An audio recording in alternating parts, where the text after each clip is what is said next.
Hello, welcome to my channel. I'm Tiffany, a retired librarian turned homeschool mom. So we're working on more Animorphs. Now I'm running a little behind. This is July 14th. I've been sick. We were on vacation. My kid hasn't been sleeping. So we're doing some rapid fire stuff because I'm behind. So we are going to be looking at books 29 through 33 here. So 29 is The Sickness. This is Cassie. Basically what happens, as I said, this is rapid fire, is Axe gets sick. Then everybody else but Cassie and Tobis get sick. Axe is essentially dying. He has some sort of swelling in the back of his brain, and they need to remove this specific organ.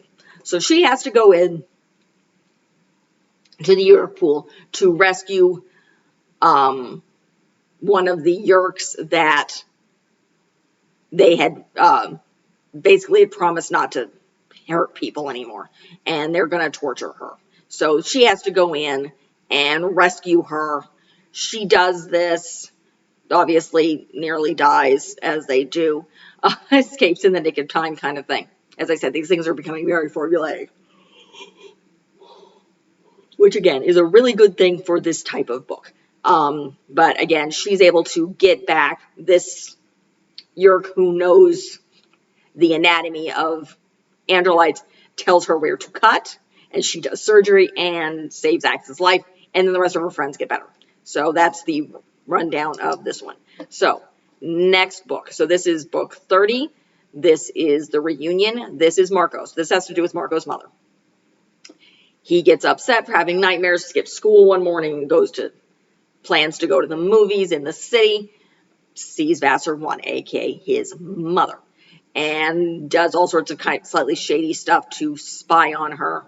Eventually, the next day, I think next morning when he's in his room with Axe, his mother shows up. They're hiding in the bathroom. They confront her. They find out that she's trying to find information on I believe, the Hork-Bajor that the Animorphs had hid in a valley, because Vassar 3 has gotten a hit out on her and convinced the council that she's not doing her job right and needs to die. So they promised to give her this Hork-Bajor without really planning on doing this. And of course, Marco was thinking about killing his mother, but essentially Axe stops him. They get together with everybody else, make up a plan. It's Marco's plan. Jake does not challenge this, I'm guessing because it has to do with Marco's mother, and he's not going to mess with this. So they're going to lead Vassar 1 to the Hork-Bajor, and I believe attempt to kill her. That was kind of or at least get her free, get the Yeerk out of her, and almost lead Vassar. But Vassar 3 shows up. He tries to kill people. There's eventual problems. Essentially, you have mass desertions. His mother Marco's mother may or may not have been killed when Vassar 3 shoots the car she was driving. His friends escape. It's kind of chaotic, but Marco feels really guilty and doesn't know if his mother's alive or not. And he kind of spends next few days in bed, and basically pretending he's sick. Jake visited him, explains that how him and Cassie escaped as roaches. Rachel visits. She tells Marco that there was no body, that Vassar 1 might have escaped. Marco dismisses her words, thinking she's just trying to make him feel better, and he confesses that he was going to kill his mother. And he asks Rachel, what would you do? She says, I would hope someone would make the decision for me like Jake did for you. So, and basically then she decides to, let's watch a movie. So this is the budding romance between these two. Okay, moving on here. On to 31. So this is The Conspiracy. This is Jake. So this is really short. Jake's grandfather dies. The family is not particularly happy. His parents want to travel but Tom can't because he can't be away from the Yeerk pool.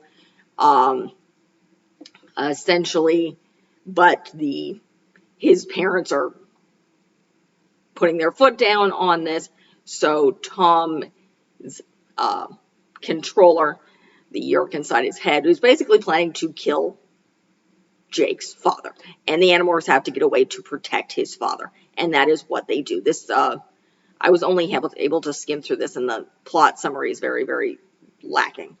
So, and basically that's what they do. This one's really, really short, and essentially let's see, yeah, they have to be able to do this without discovering Tom's secret. So, and without having to choose between his father's life and Tom's. So that's what they end up doing, and everybody survives. And yeah, there's not much more information on this one. Sorry about that, guys. I am skimming through their plot summaries because I do not have time. Okay, next one. So this is the separation. So this is book 32. This is Rachel. So what happens is Rachel's on a vacation. She morphs into a sea star. And sea stars have a regeneration things. And then she comes out in two pieces, a very weak and a very strong. So you have the one who's terrified of everything and the one who wants to kill everybody and has no impulse control. And so the mean Rachel and nice Rachel. So nice Rachel is basically trying to kill everybody, including Jake and Margot, to take over because she has no impulse control. She has no ability to plan. Basically, she's a killer. And nice Rachel can't do anything. So at some point in time, Jake takes nice Rachel on a mission, and they're captured. And mean Rachel has followed them in order to kill both mean Rachel and nice Rachel. And then she realizes that she has to work with them in order to basically survive here. And essentially they work together and are eventually convinced that they need to go back together. And Eric King, again, this is the alien force that's passive, that they get to help them, convince them they have to morph into each other while holding hands. You get one person. But she's still kind of screwed up. And she doesn't want to talk to Cassie. She does end up talking to Tobis. Previously, the conspiracy, Tobis and Rachel are getting together. Okay, moving on to the next one. So this is the illusion.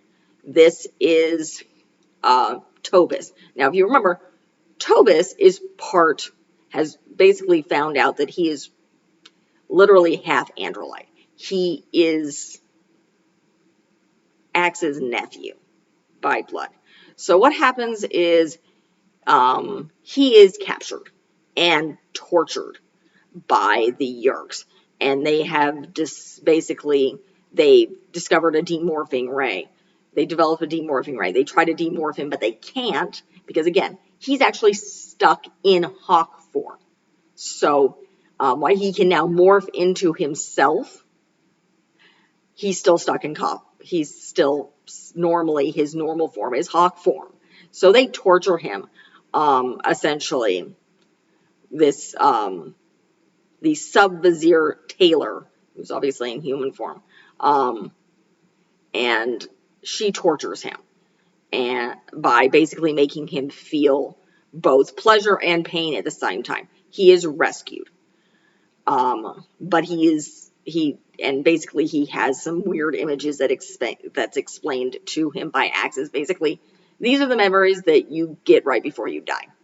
And then he's kind of depressed because he nearly died and he was getting tortured. But, Rachel kisses him. So that's a thing that's going on. So that is this set. These, again, we are doing rapid fire through here. So I'll be doing 34 to 39 next, followed by 40 to 45, then 46 to 43, and then that's it. That will be the end of this series. So I am working on the Anne of Green Gables series. We'll be doing the Boxcar Children, then the Rings of Fire series, along with a whole bunch of other stuff. I simply do not have time to go through it, and I'm working very hard to get these videos done. Because again, I've been off for like 2 or 3 weeks of filming. So if you like what you see, like and subscribe. Again, there'll be a bunch of other stuff going on. Check out my past videos. I have quite a collection there. So again, thank you for watching, and like and subscribe. Leave a positive comment if you have one. Thank you.